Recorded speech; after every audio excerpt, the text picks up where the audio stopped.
শুধুমাত্র বেসন আর চিনি দিয়ে আজকে বানাবো মতিচুর লাড্ডু।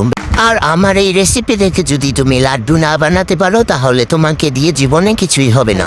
প্রথমে আমি বেসন, চিনি, লবণ, দুধ ও একটুখানি পানি দিয়ে হাত দিয়ে সুন্দর একটা বেটার বানিয়ে নিলাম। আর এখন এই বেসনের গোলাটাকে আমি তেলে এভাবে গোল গোল বা তোমাদের মন চাইলে যে কোনো ডিজাইনে ভেজে নিতে পারো। মোট কথা হলো এই বেসনটাকে সুন্দর করে মুচমুচে করে ভাজতে হবে।